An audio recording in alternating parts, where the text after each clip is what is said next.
welcome to my market update. We're going to be sitting here chatting a bit about the current state of the market. Today is March 11th, and all of these stats will be based on end of February numbers and pretty much what we look like year to date through the end of February. Let's do a quick overview on where we're sitting at in the marketplace right now. So really the biggest issue that we're having in the marketplace, which is making it such a seller's market, is inventory. Inventory is sitting at all-time lows, like lifetime lows. Currently, we have 57.3% less inventory now than we did in the prior year. So we're now below half. I think last time we chatted and I gave you guys a market update, we were sitting right around 50%. Well, now we're rapidly approaching 60% below prior year inventory. Now, that being said, the prior year's inventory was not great. It was low at that point in time too. So we're sitting at extreme lows. And what that's doing is having a significant impact on a few different things. One, it's having an impact on days on market. Homes are moving very, very quickly. So if you're a buyer in this market, you have to be positioned and prepared to act quickly.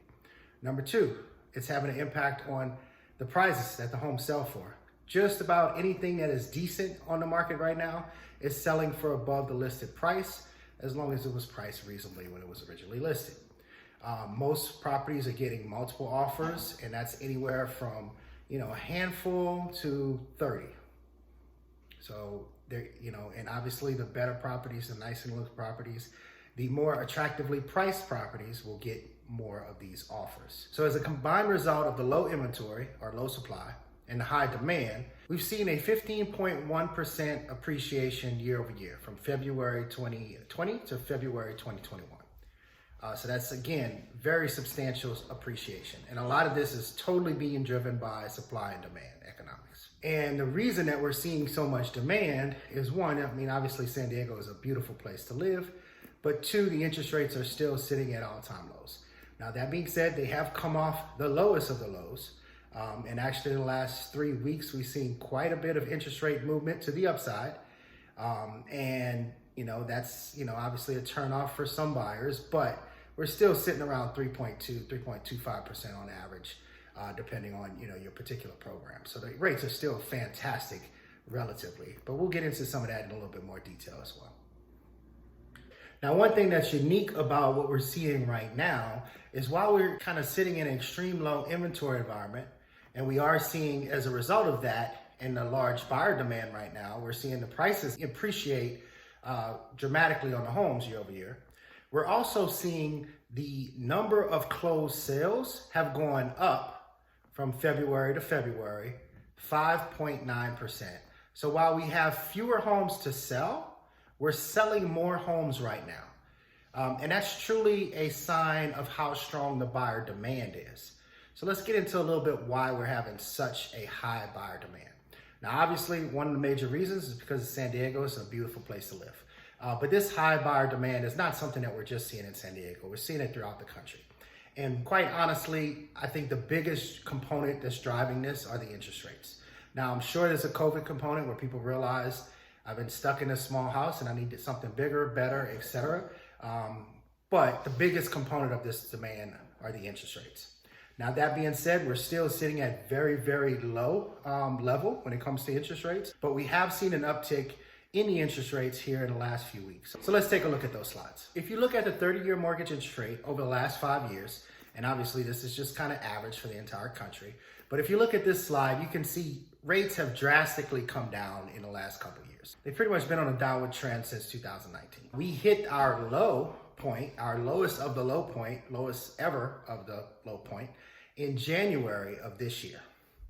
Now, since January, we've been slowly inching upward. So take a look at this next slide.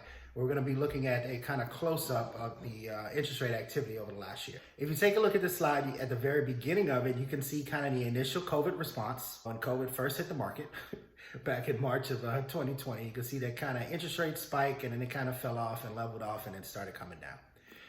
And then, as you can see, the interest rates continued to progress down until January of this year. Now in January, it kind of took a turn and started heading back up. And kind of toward the end of February, early March, we've seen a significant jump in the positive direction. Now, obviously, that's not attractive to home buyers that are out there shopping right now, because if they got an interest rate quote back in early January. What they're going to get right now is going to be anywhere from a half a point to a full percentage point higher than what they were quoted back in January. And as far as what predictions are, what most folks are saying in the realm of interest rate predictions, they're expecting them to either kind of hover around at the same level right now or slowly appreciate upward. And most predictions right now are expecting interest rates to continue to slowly creep upward. I think most folks are thinking that kind of big jump that we just recently had over the last 3 weeks will kind of level out for a bit, but then it will slowly creep over time as we approach the end of the year to maybe get up to the mid to high threes by the end of the year. But we'll see. That's just kind of what I'm hearing from most folks that are offering predictions on interest rates.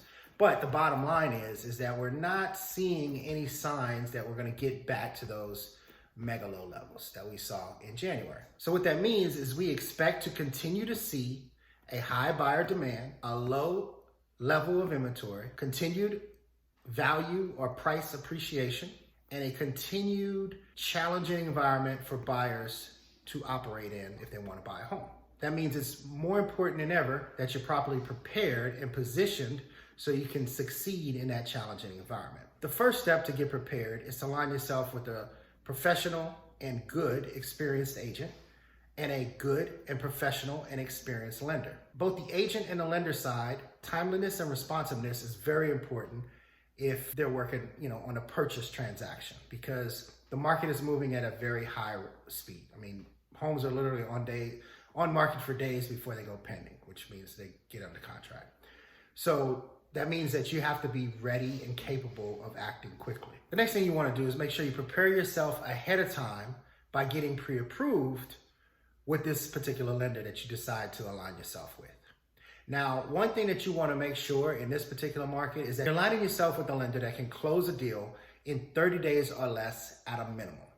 Now, any lender that I will recommend to you will be able to do so in 21 days or less. Most people think, well, it's not that much time difference between 21 days and 30 days when you're talking about buying a home.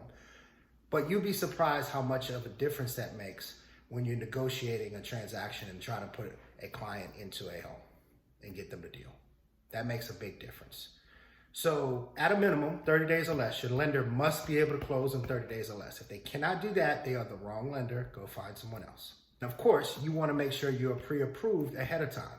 Now, that being said, because many lenders are slammed with transactions, whether it's refis or purchases, a lot of times they're not sending you through underwriting for a full underwritten approval right now. So that means it puts more importance on having a high quality loan officer that you're working with. You want your loan officer to know the details of the loan program and the requirements associated with that program, just as well as the underwriter knows those details. So they can catch anything that the underwriter will catch before the package is submitted to the underwriter. Because most of the time, while you can get a pre-approval, or really it's a pre-qual if it doesn't go through the underwriter, but a lot of folks will still call it a pre-approval. So while you can get that by just the loan officer reviewing the documents that you provide, et cetera, and all of that stuff, if they don't know what they're looking at, their pre-approval means nothing.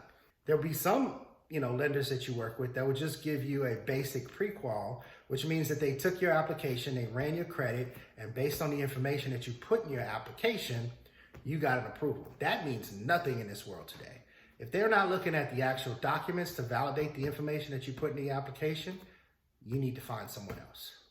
Because the last thing you want is to get yourself into a home, negotiate a great deal, and get into contract and then your lender can't perform. Or even worse than that, lose out on the deal because when the lender is asked to validate certain information about your approval, they can't do it because they didn't do it ahead of time. But there's 5 other buyers whose lenders have all their ducks in a row. If the listing agent requests validation of your quality of approval, they can provide the requested information. They can provide the necessary information to prove to the seller that, hey, if you select this client's offer, if you select this buyer's offer, this deal will close. They're good to go. They're a high quality buyer. Other things that you can do to prepare yourself for the market, just know that most of the homes that you look at will not sell for the advertised price. In every market, the listing price is an advertised price.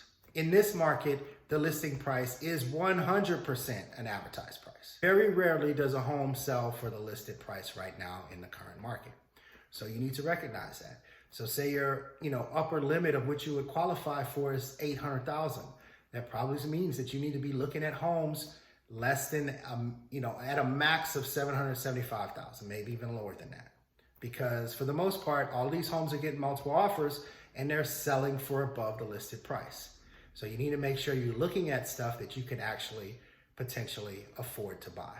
And then the last thing that buyers can do to prepare themselves for this marketplace is to just understand that whether they win or they lose a particular deal, in the end, I've always found that the home that they end up in is the best option for them overall. It's the best one. It just ends up working out that way. I don't know why. But in the end, they end up landing in the house that was meant to be for them. So just keep that in mind, because there will be some frustration, some extra frustration, because the competition is stiff. You may have to put offers on multiple homes before you're able to get one in contract. And if you're not communicating well with your agent, if you're not communicating well with your lender, all of those things can negatively impact the likelihood of you actually getting a home in the current market. There will be some challenges, but in the end, once we help you win that deal and put you into that house that just is the right house for you and your family, it all will be worth it. And then you will get to benefit from the appreciation that we're seeing in the marketplace today as a homeowner in San Diego, California.